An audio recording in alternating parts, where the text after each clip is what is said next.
Allora, con l'assessore Elena Donanzan, assessore al lavoro e alla formazione della nostra regione Veneto. Assessore, intanto la regione è virtuosa nei confronti di Confprofessioni, perché Confprofessioni è parte sociale dal 99 addirittura in Veneto, prima regione in Italia. Ecco, ma qual è il ruolo delle professioni che lei sicuramente ha già valorizzato? Ma l'ho valorizzato perché la forza del Veneto è essere un sistema produttivo, ma un sistema produttivo che ha delle caratteristiche particolari, è fatto da piccole e medie imprese, ha una grandissima diffusione sul territorio, ha tutte le filiere che stanno in filiera di produzione, quindi hanno bisogno di servizi, tanti, hanno bisogno di consulenti preparati, capaci, hanno bisogno di professionisti. E in questo Confprofessioni è stato per la Regione un interlocutore privilegiato, perché fa la sintesi di filiere, di sistemi, accanto alle associazioni datoriali e al sindacato, è come se fosse un terzo pilastro su cui poggia un sistema che così diventa stabile, perché altrimenti rischieremmo di non considerare il grande ruolo della consulenza, che oggi sempre di più è fondamentale, perché nessuna azienda al proprio interno può avere tutte le professionalità, in particolare delle libere professioni.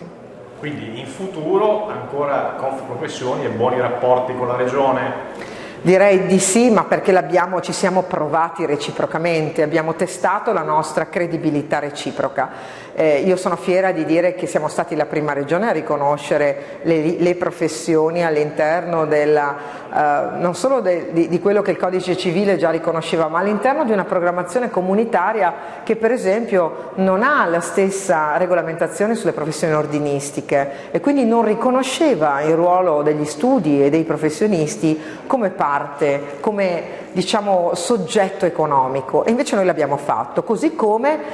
la nostra regione è stata la prima a inserire nel tavolo della concertazione tra le parti sociali, prima come uditori e poi come se fossero dei firmatari di contratto, ma la regione non può gestire e firmare contratti.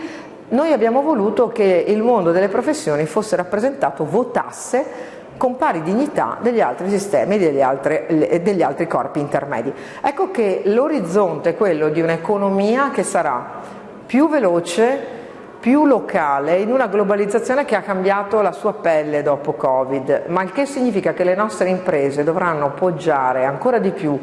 dopo aver già testato la loro capacità di produrre e di esportare, di avere migliori servizi, e quindi la sfida anche nella formazione professionale è di fare molta formazione professionale proprio col mondo delle professioni.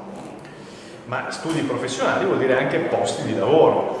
Una marea di posti di lavoro che spesso non sono considerati, e non sono considerati anche nella misura in cui gli strumenti degli ammortizzatori sociali, abbiamo visto anche negli accordi, abbiamo visto in Covid, abbiamo visto come quel sistema che è superato perché è vecchio, è tarato su un mondo che non c'è più, oggi deve ripensarsi. Io credo molto alla bilateralità, credo molto alla partecipazione, credo moltissimo che i fondi, che sono quelli su cui si deve attingere, non siano solo quelli pubblici, ma siano anche quelli della partecipazione privata, e devo dire che in questo le professioni sono state antesignane. Devo ringraziare il mondo delle professioni tutte, perché in questi anni di trasformazione della nostra economia,